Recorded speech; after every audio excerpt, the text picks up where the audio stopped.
What up, y'all? DCFAYGOGUY. We got the Eastside Ninjas. We got Double Dragon. We got Cabal. We got Monstar Click. We got all these projects. Not so much super groups, but we got these collaborative projects. And out of nowhere, Violent J, Esham, and Ouija Macc pulled a Sergeant Dokes and surprised the fuck out of us with this brand new group that came like right before the tour officially kicked off. I'm talking about the Three-Headed Monsters. And admittedly, when the tour was announced, I was not excited at all. Obviously, I'm a big ICP fan, but I'm not real huge on Ouija Macc at all. I had a few moments where I was like into him, but then he just like wasn't clicking anymore for me. It was a very short window. And as far as Esham goes, like, yeah, I get it. He's the godfather. I get it. He helped create the fucking wicked shit. If it wasn't for him, none of us would be here. But I've often viewed him as the underground Kanye. I actually got that from the homies at Declan Dealt. And, you know, Kanye West, same way. Just too arrogant for his own good. And it always turned me off. And Esham has been the same way. You know, I've been vocal on Twitter and shit about the fact that, you know, Esham at one point dissed Violent J and dissed ICP and dissed Juggalos, yet Juggalos can forgive him, but Twisted does it, and they're like, fuck them. You know, which that argument I heard back was, well, he's the godfather, which that just opens up a whole can of worms that says you guys have clear daddy issues if you're okay with that kind of shit, but we're getting on a tangent. So obviously, I've not been a big fan of Esham, I've not been a big fan of Ouija, and this came out, I just was not excited for it. And then they announced the project, and I was like, you know, I'll peep it. I'll peep it just to see what it sounds like. And I caught a glimpse, just a snippet of fire breathing. And I was like, yo, this actually sounds pretty fucking dope. And I stopped and I was like, I'm going to do a reaction to this. Obviously, I didn't do a reaction to it, but the album came out and I peeped it. And I was actually really surprised. And I was really surprised by Ouija Macc on this. So, yeah, going into this, I was expecting it to be all three on every track. I wasn't really expecting it to be like Jay, Esham, then Ouija, then they do a song together, and then, you know, repeat, rinse and repeat. Honestly, I think that was put together very geniusly. The theme of the album, Three-Headed Monster, it's like each one attacks you on a track, and then they all three attack you at the same time. I think that fits the theme of the album very well, so I think that was put together very geniusly, doing it that way rather than have them all three on a track. I feel like it gave them a little bit more of a freedom to kind of flex too, instead of like having to do all these songs. You know, you do one song and you're gonna do a group song, you know. So instead of doing what is this, like a 15-track EP, 15-track album? I don't even know how many tracks there are. I fucked up and didn't even bring the tracks with me. But to be able to focus on just your tracks and a couple of group tracks for this whole album, I feel like that was a great way to allow them to shine a little bit more instead of taxing them too much on maybe creativity or whatever. So I feel like that was put together way, way, way, way better. One thing I want to point out about the album artwork, somebody either in my Discord or Declan Delt's Discord or somebody's Discord server, somebody had mentioned that they had noticed the Psychopathic film presents, and then they kind of raised the question, does this mean there's going to be a tour documentary? I think that might have misled some people. To me, the album cover screams more just like Hell's Pit, how it was like talking about a movie, but it's not actually a movie, it's just an album. That's kind of the whole theme of this, is it's like the old school Godzilla movies, which I was never really a big fan of the Godzilla movies. I'm actually one of the few people that actually enjoys the 1998 Godzilla film, just because I feel like I like that story better than the Godzilla movies. Go ahead, roast me in the comments if you want, but that was more of a theme for this album than anything. It's kind of like this, there's this three-headed monster and it's coming to attack, so it's kind of presented like it's a film, but I doubt there's any documentaries coming out. Now, I could be wrong. There could be a documentary coming out we don't even know about, but I highly sincerely doubt it. So if that person is watching, I meant to reply to you on Discord, but the conversation went a different direction and I just decided to not bring it back up. So, yeah. I got some notes here. I want to make sure I go through everything. I've been trying to take notes when I listen to music.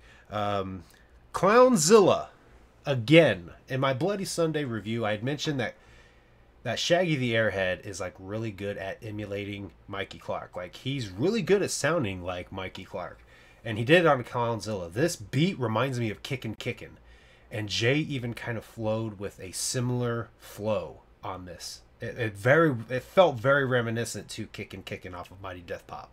So this album again, that track specifically again shows that Shaggy the Airhead is like some long lost son of Mikey Clark's, because he's somehow is able to make a beat sound like it's a Mikey Clark beat, and I don't know how he does it, because he did it on Bloody Sunday. Ouija really surprised me on this. Esham and Jay made him bring his fucking A game. So I actually really enjoyed the songs on here, the solo tracks by Ouija. Some of it was the beat. I'm not just going to say, like, you know, Ouija completely blew me away alone on his lyrics. The beats really, really help, but I feel like he's got such a history and chemistry now with Devereaux that he gets up on that beat and he just, like, rides it. And that on this album really, really impressed me, really wowed me. Like, I can go through this album without skipping his songs just because the beats and the way he's on them itches my brain enough to keep me satisfied and to keep it playing.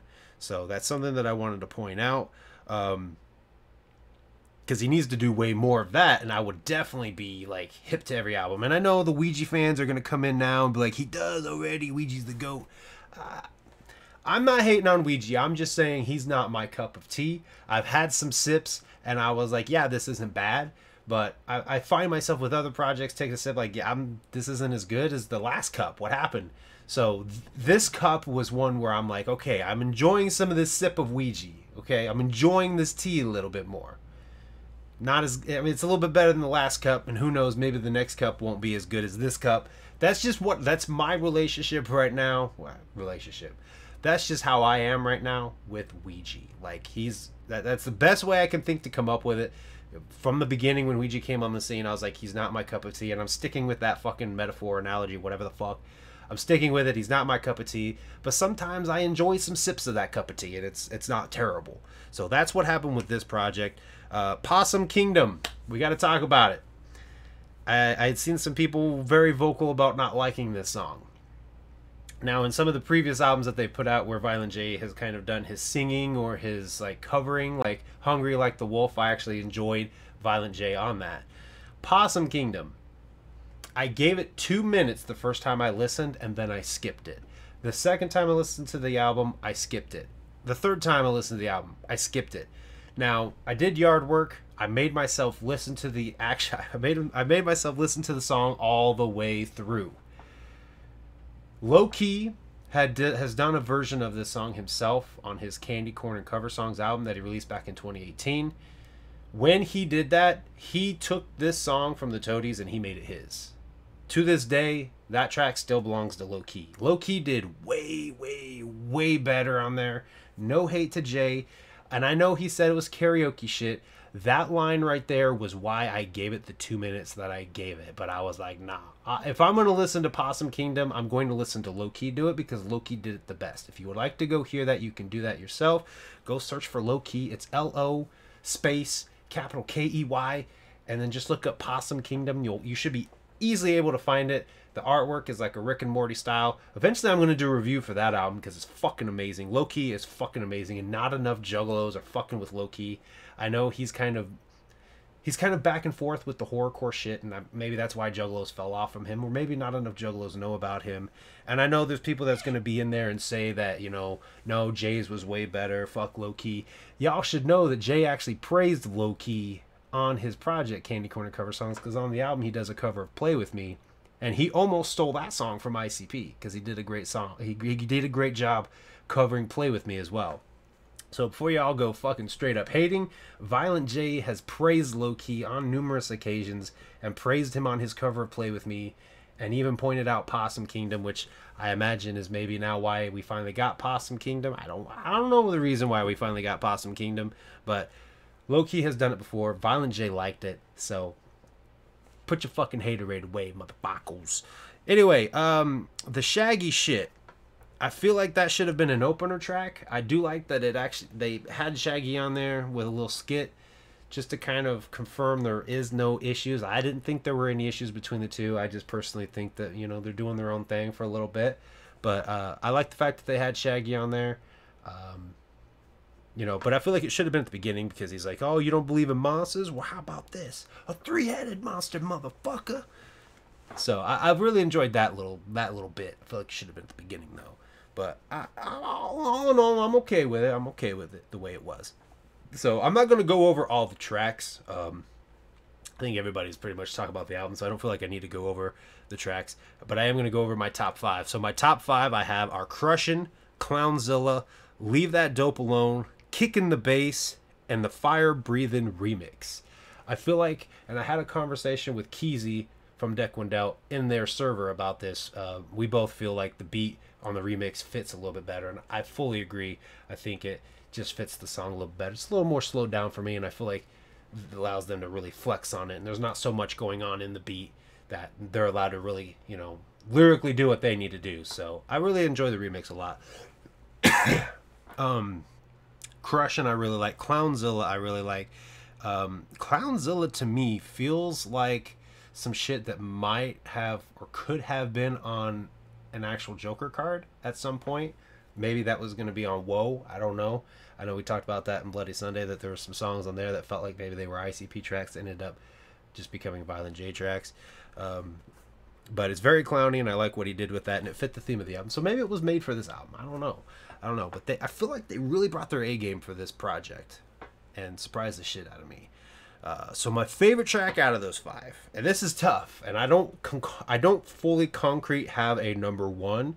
I think they're gonna share it because they're, you know, they got one bad song in between them, but you go from one and then you can skip to the next, and they're both so fucking good.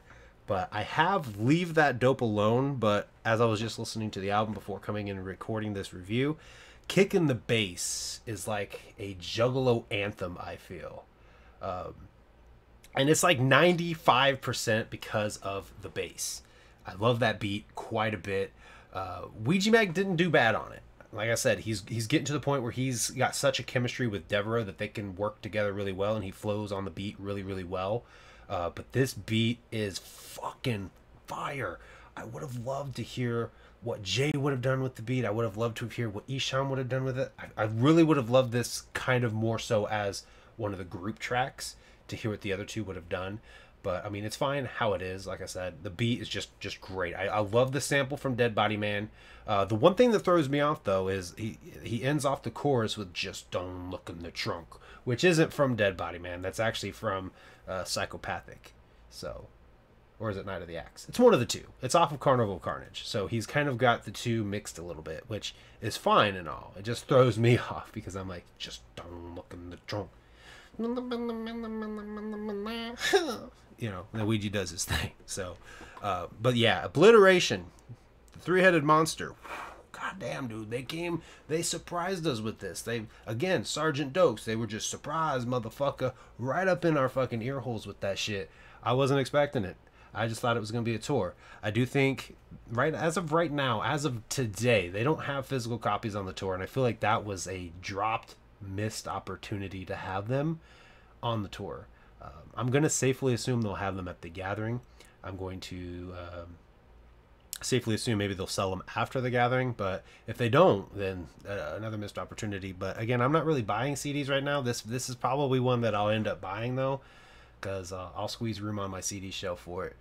But yeah, I'm really impressed with this project. Really impressed with this project. And I wasn't hyped for the tour at all. The very first stop of the tour, the second stop of the tour, they were actually in Indiana, and I could have went, but you know, very last minute decision to be like, I don't think I want to miss this. But I've seen some people say it, and I said it to Humble Among on Twitter. They need to bring this. They need to bring that tour. They need to have that set at the Gathering. If that's not at the Gathering, again, another missed opportunity. So I expect we'll see some merch. I hope we'll see a performance, and I expect to see a physical copy of this album at the Gathering, which is less than a month away. So we shall see. Anyway, tell me down below what you guys thought about the three-headed monster, Obliteration. This right here is what I love. I love seeing group projects like this, even if it's not necessarily a new super group, if it's just a group project. Like, I really enjoyed the Double Dragon project. I really enjoyed Cabal. It opened me up to Low-Key and introduced me to him. I enjoyed Eastside Ninjas. I like it when artists work like this. this is what we need more of in the underground. And granted, it's Violent J, Esham, and Ouija Macc. I would love to see it spread out into the entire underground. Like, that's where the Juggalo world needs to get back to, instead of all these divided sets. We need to be working with everybody and just be a monster that it used to be. So, you know, I think they saw other people doing the little group projects, and they fucking came with a great idea, and they executed it beautifully. So I really love this project. Tell me down below what you guys think about this project. And if you're going to be at the gathering, I will see you there. If not, then I won't see you there. Anyway, thank you guys for watching. I will see you guys next time.